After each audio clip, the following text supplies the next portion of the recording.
Original Wiener Schnitzel. So bekommt auch ihr den Klassiker zu Hause hin.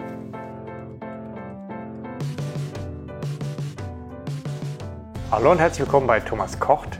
Ich zeige euch heute, wie ihr ein Original Wiener Schnitzel so wunderschön hinbekommt. Für das klassische Wiener Schnitzel verwendet man Kalbfleisch. Ich habe hier ein Stück aus der Keule, aus der Kalbsschale. Und um auf ein Gewicht von etwa 180 Gramm zu kommen, macht man den sogenannten Schmetterlingsschnitt.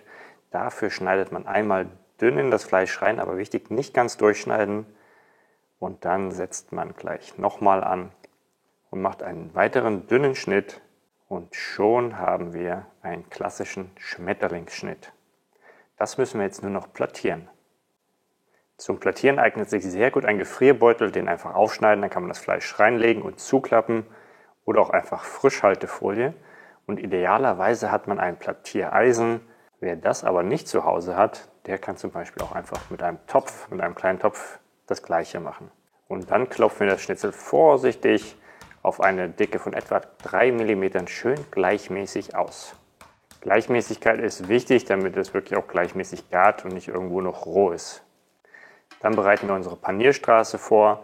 Je nachdem, wie viele Schnitzel ihr macht, ich nehme jetzt hier mal 3 Eier und ich würze sie immer auch mit Salz. Da gibt es verschiedene Philosophien, aber Geschmack ist immer wichtig, deswegen auch die Eier gleich würzen und dann mit einer Gabel nur grob verquirlen, sodass man das Weiße vom Ei und das Eigelb noch separat sehen kann.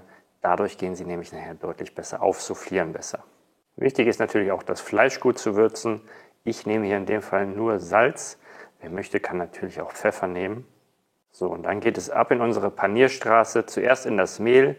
Ganz wichtig ist, dass wir hier wirklich alles komplett mit Mehl bedecken, aber eben wirklich nur eine dünne Schicht und alles dann schön abklopfen, denn sonst haftet das Ei nicht gut dran. Dann geht es in unser Ei und dann geht es ab in die Semmelbrösel. Ich habe hier in dem Fall gekaufte Semmelbrösel. Wer es noch einen Tick besser machen will, der macht es mit getrockneten, wirklich harten Kaisersemmeln, die einfach auf der Vierkantreiber aufreiben. Dann hat man selbstgemachte Semmelbrösel.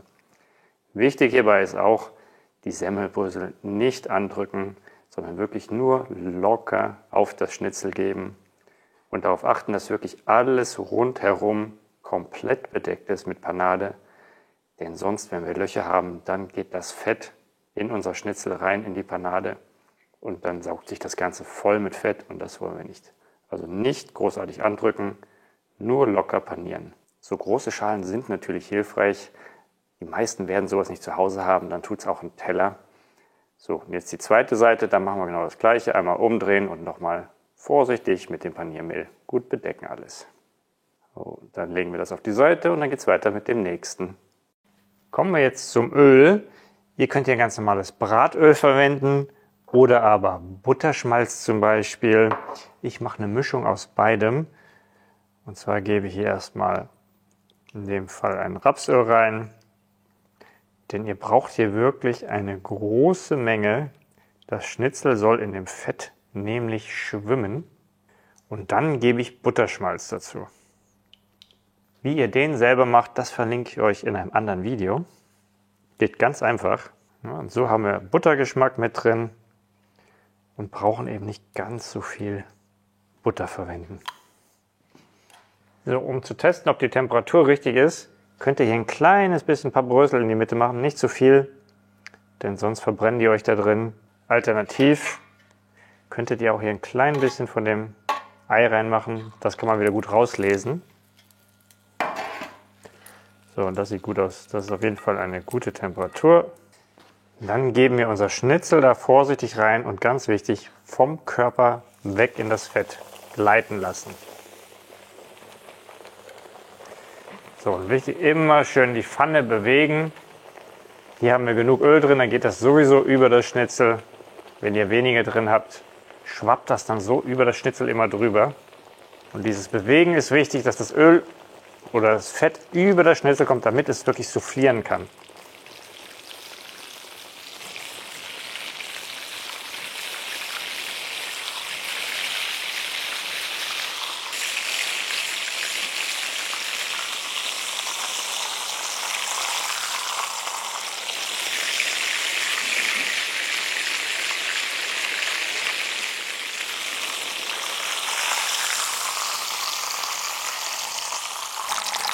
Und dann geben wir das direkt auf ein Papier, um das überschüssige Fett abtropfen zu lassen.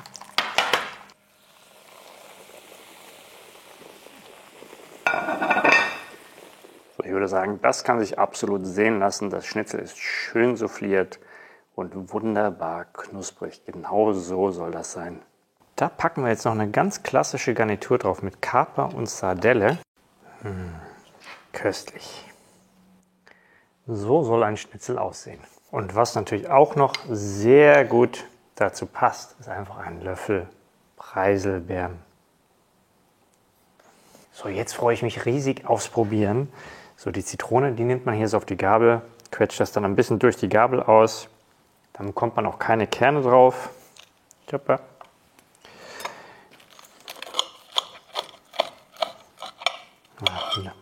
Wunderschön, genau so soll das sein.